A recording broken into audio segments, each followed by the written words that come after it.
Tata ebima, tata ebima, tata nangum damgum, tata tot pebum damgum, wati amna batangum damgum, batangum beum damgum, yodelem damgum damgum, tata bajimum damgum, wajim dum yongum damgum, wajim weum damgum,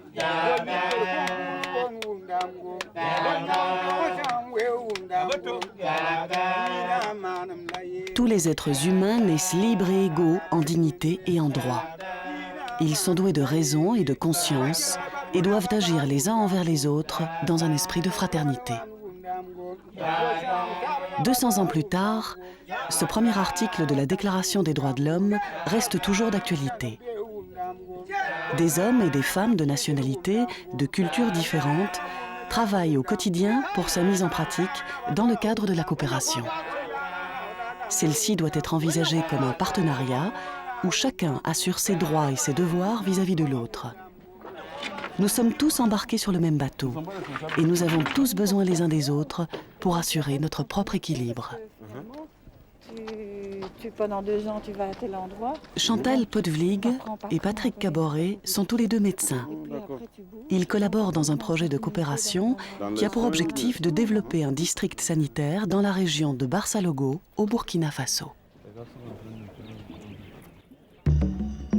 Barça-Logo se situe au cœur d'une région déshéritée, où les conditions de vie sont extrêmement précaires et l'état de santé de la population est assez mauvais. La mortalité infantile y est estimée à 12%. On rencontre encore des maladies telles que la tuberculose ou la lèpre, et des épidémies de rougeole ou de méningite ravagent le pays de manière cyclique. Le renforcement des soins de santé primaire dans le district de Barça-Logo est donc prioritaire.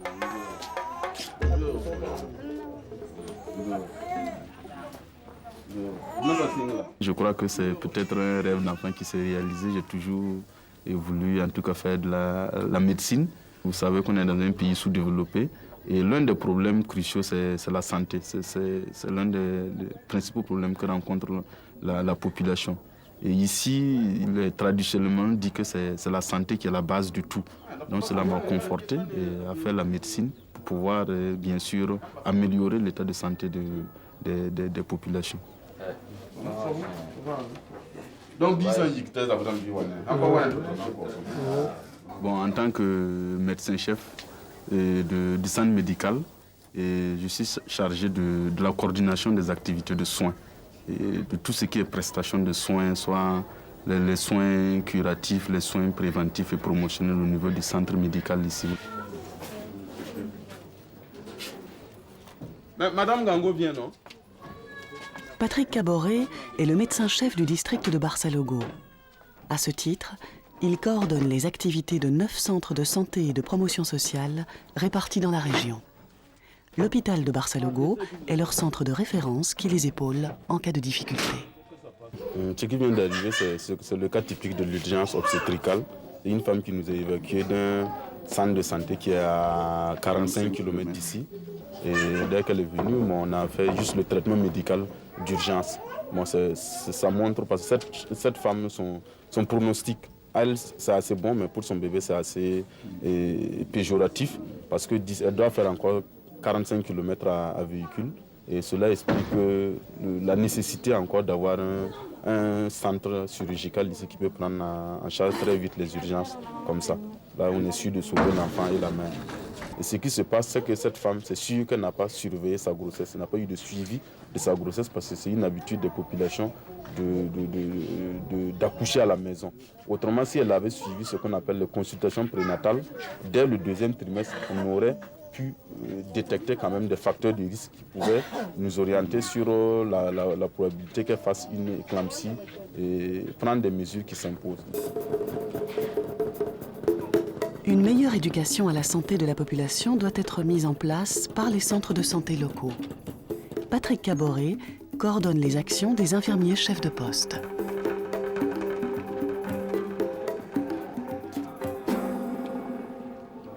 En tout cas, aujourd'hui, 0 décès. Oui. 6 décès. Les 6 viennent tous de Dablo, non?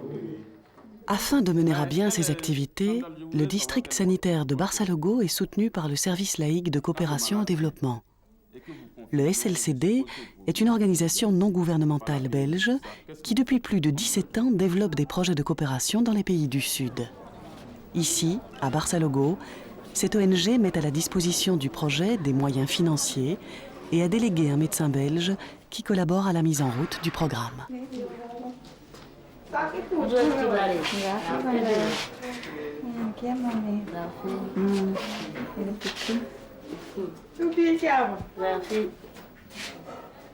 Je suis arrivée ici avec l'idée de faire un travail qui permettait aux gens de continuer, de pérenniser ce qu'on mettait en place. Et donc toute l'action ici, tout notre travail consiste en fait à cela, à essayer de former les gens pour qu'ils puissent après faire le travail convenablement, seuls, sans avoir plus besoin de personne, et rendre le système autonome financièrement, et donc instaurer tout un système qui permet aux gens de s'autonomiser, de ne plus avoir besoin d'aide. Afin d'atteindre cette indépendance, un comité de gestion a été élu par la population de Barçalogo. C'est lui qui gère par exemple cette pharmacie.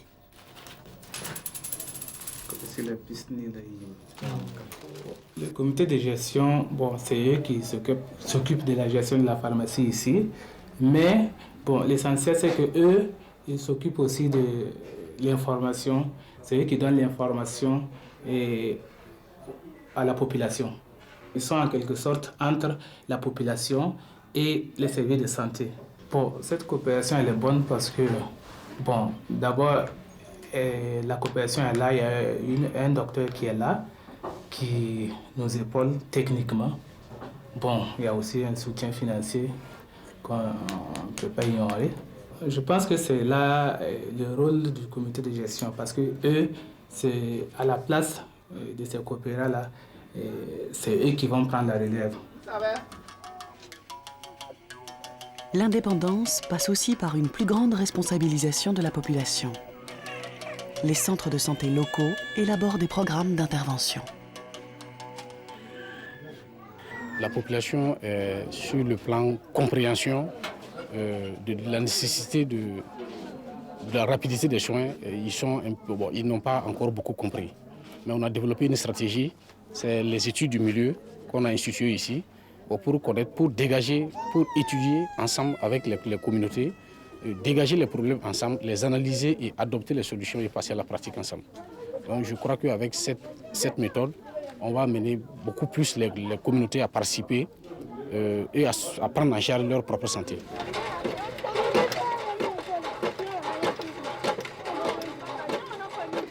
La population au stade actuel, la grande majorité perçoit la coopération fréquemment comme une manière d'avoir des ressources, parce qu'ils ont des besoins énormes, ils ont des besoins de base qui ne sont pas satisfaits, ils sont vraiment en manque et ils ont tendance à vouloir des ressources, mais on n'a pas tendance à leur inculquer cet aspect que ces ressources doivent constituer une base pour pouvoir se passer de cette coopération-là et que ça les aide pour un autodéveloppement en tant que tel.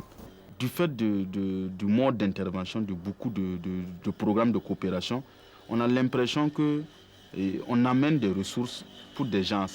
Et ça a tendance à transformer la population en demandeurs perpétuels. Et chaque fois que l'on leur parle de coopération, ils disent non, vous pouvez nous aider avec tant, on vous demande de nous aider, on vous demande de nous aider. Donc ça pourrait créer une mentalité, ça crée, je dirais, une mentalité d'assister et perpétuelle. Le projet du SLCD tend à éviter cette dépendance. À Barçalogo, les objectifs sont de rendre les soins plus accessibles, de former les agents de santé locaux, d'installer une antenne chirurgicale et d'aider à la gestion du district.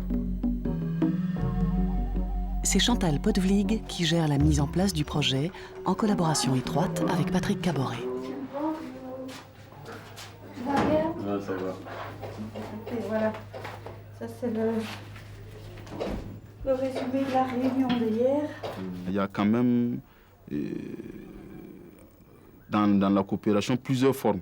Et moi, j'apprécie plutôt la coopération à travers des organismes non gouvernementaux que la coopération bilatérale qui se fait à travers des institutions et qui n'ont fréquemment pas d'emprise avec la réalité. Et je pense que c'est peut-être ça, parce que le gros volume de la coopération se passe entre institutions, sans réel brassage entre les peuples occidentaux et les peuples du Sud. Donc je pense que peut-être c'est tout ça qui fait que les résultats sont vraiment mitigés par rapport à l'importance même du volume de cette coopération-là.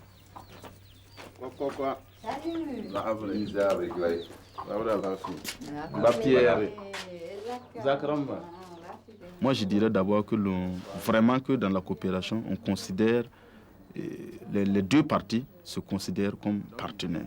Le vrai partenariat à part égale, et que le deuxième principe qui sous-tend ça, c'est vraiment que ce soit la solidarité, parce que je pense que la coopération, ça doit être un échange. Moi, je pense que le partenariat, c'est qu'on considère que toutes les parties concernées, et dans ce partenariat-là, il y a une considération mutuelle. On admet que l'autre a une valeur et a des points de vue qui puissent être différents de l'autre, et que ces points de vue-là soient complémentaires, et qu'il n'est pas seulement une manière de penser unidirectionnelle où on pense que c'est ce que la vision des choses qu'on a, elle est forcément la meilleure, mais que l'autre aussi a sa manière de voir, parce qu'on a remarqué qu'il y a beaucoup de... Je me dis qu'il y a beaucoup de projets qui sont, ou de formes de coopération qui n'ont pas marché, et parce que les projets ont été initiés sans tenir compte des spécificités locales. Donc je me dis que vraiment le partenariat, c'est reconnaître à l'autre aussi qu'il a cette manière de voir les choses.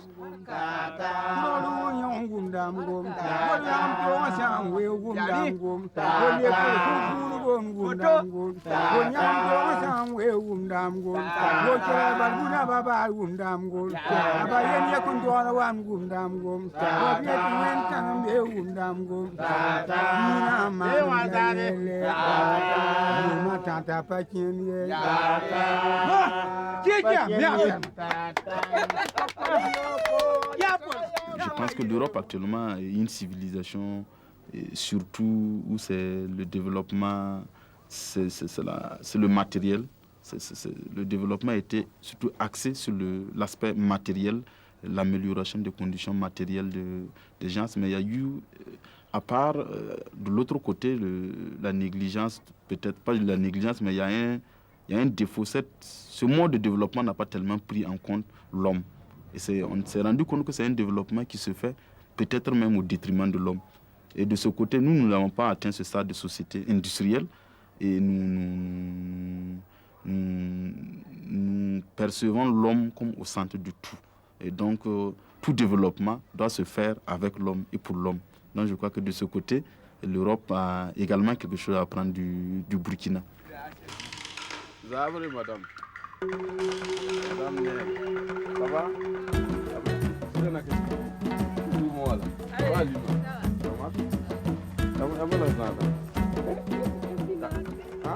Le SLCD a proposé à Patrick Caboret de participer à une expérience tout à fait inattendue. Il s'agit d'un échange avec un autre projet que développe le SLCD au Vietnam, et plus particulièrement à l'Institut Pasteur d'Ho Chi Minh Ville. Patrick Caboret a accepté l'invitation. Bon, moi, je n'ai jamais imaginé aller au Vietnam parce que, de par ma profession, et je n'ai jamais imaginé qu'un jour j'irai là-bas. Donc, je suis vraiment très impatient d'aller voir ce qui se passe et pouvoir voir s'il y a un grand écart entre les idées que je me fais sur ces pays et la réalité.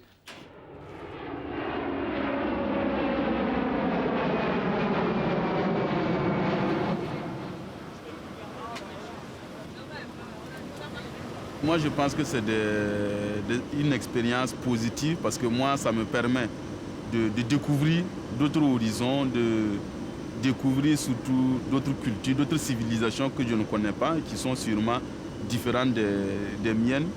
Et deuxièmement, ça me permet de voir, il est bien vrai que le Vietnam est un pays sous-développé comme le mien, mais ça me permet de voir comment est vécu les problèmes de sous-développement dans d'autres réalités, quelles sont les stratégies, les initiatives pour s'en sortir. Donc, et je pense que ça me permettrait sûrement d'échanger avec d'autres professionnels de la santé qui exercent dans des conditions sûrement autres que les miennes. Et je pense que c'est très, très enrichissant.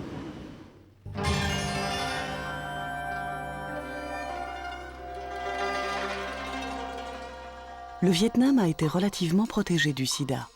Le premier cas n'a été dépisté qu'en 1990.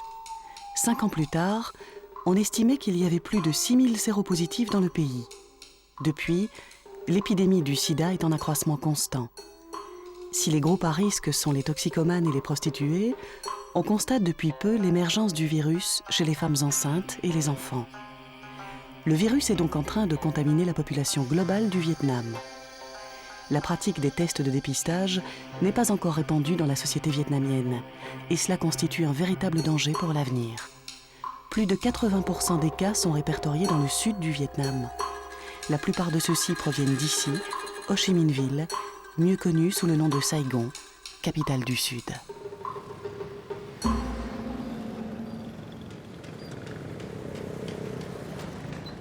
À la différence du centre hospitalier de Barsalogo, qui était en milieu rural, l'Institut Pasteur est installé en milieu urbain. Le SLCD veut y mettre en place un projet de prévention du sida. Il s'agit d'un programme de surveillance biologique des groupes à risque et de la population séropositive. C'est l'équipe scientifique du projet que Patrick Caboret va rencontrer. Vous avez vu aussi la plupart des cas de séropositivité dans le groupe de prostituées, c'est dans les provinces du Delta du Mekong. Tétanos, coqueluche à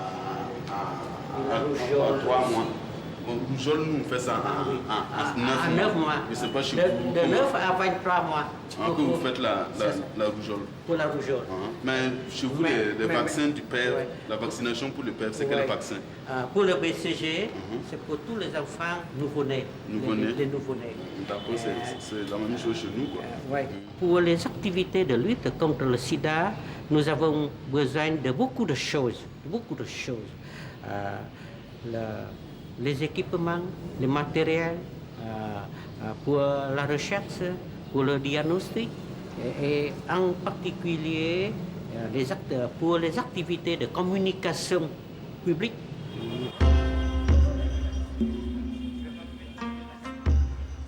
Comme au Burkina Faso, changer les mentalités de la population en matière de santé est aussi un des objectifs de l'Institut Pasteur.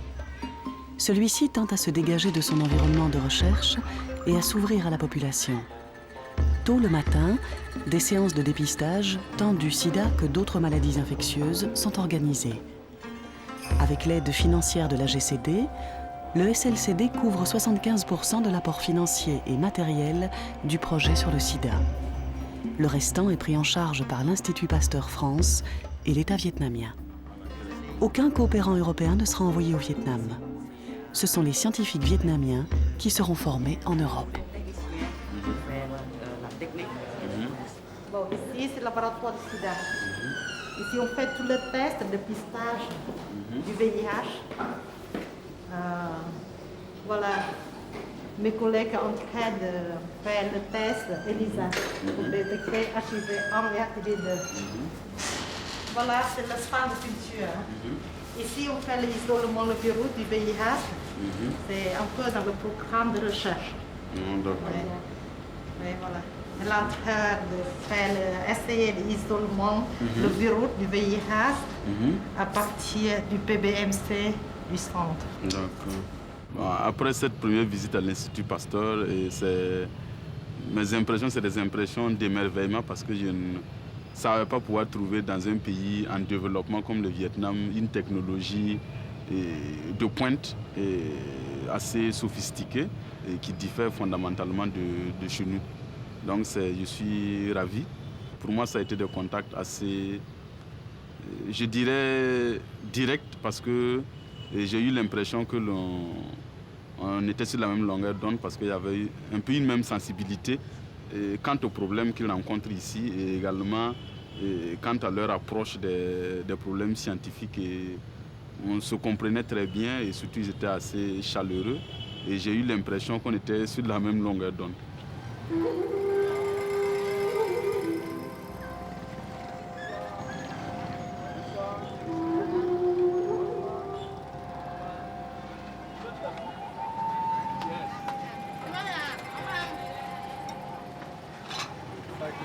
Comment on fait? Comment on mange ça?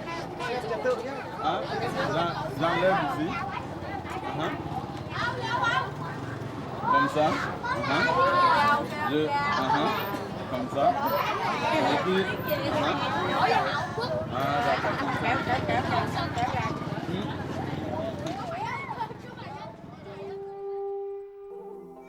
Bon, depuis que je suis arrivé, je trouve que les gens sont assez sympathiques et ils sont curieux. Parce que je me suis rendu compte qu'il y a beaucoup de gens qui n'ont sûrement pas eu la chance de voir des Africains. Donc ça éveille de la curiosité. Bon, chez les enfants, il y a certains même qui ont peur et qui sûrement n'ont jamais vu de noir. Donc, mais je crois que c'est surtout, ils ne connaissent pas. Sinon, d'une manière générale, je trouve que les gens sont très sympathiques, assez accueillants, très souriants et assez chaleureux. J'ai eu l'impression que c'est des gens qui vivent dans les mêmes conditions que nous et qui semblent avoir à peu près les mêmes préoccupations. De ce point de vue-là, et je me sens assez proche d'eux.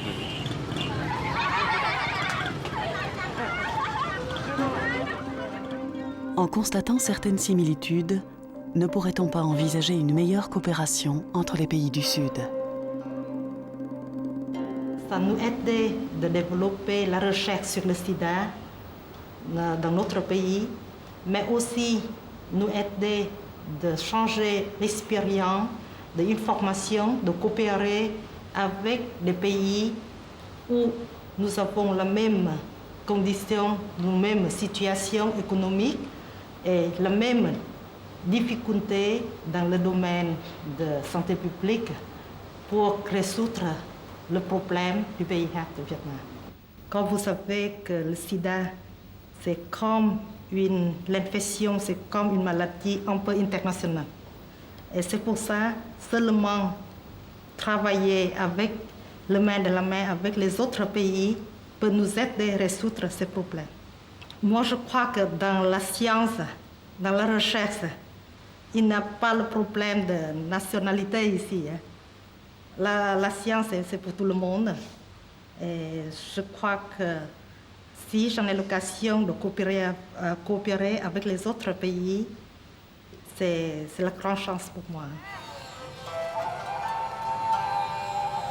Et à travers mon voyage ici, je me suis reconforté dans l'opinion que le partenariat entre les pays du Sud devrait également se développer.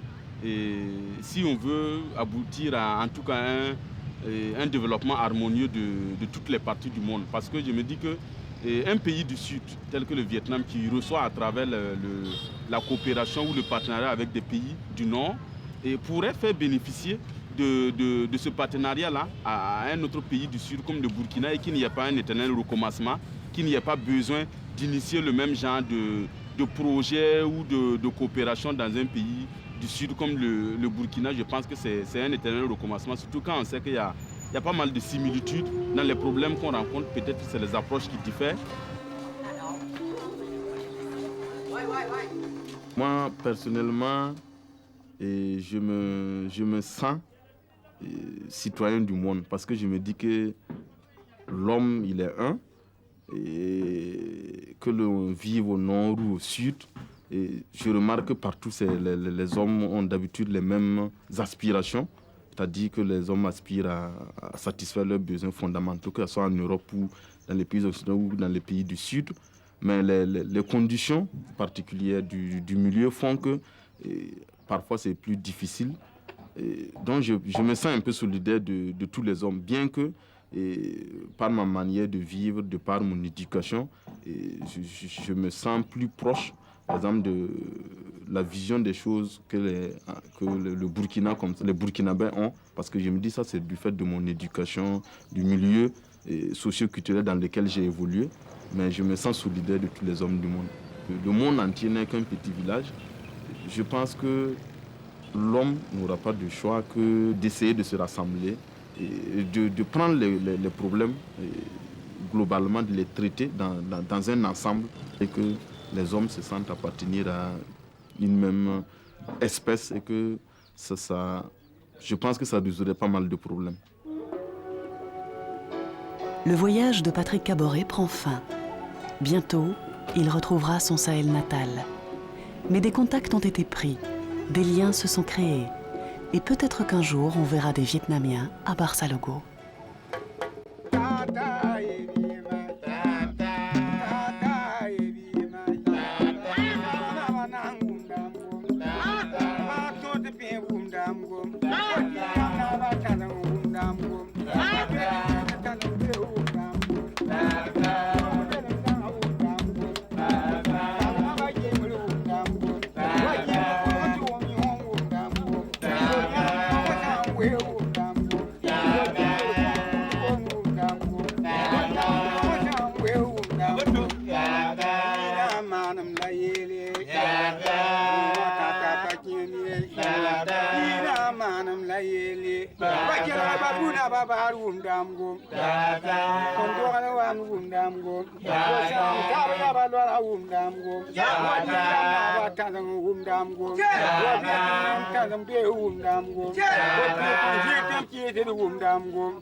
Thank you.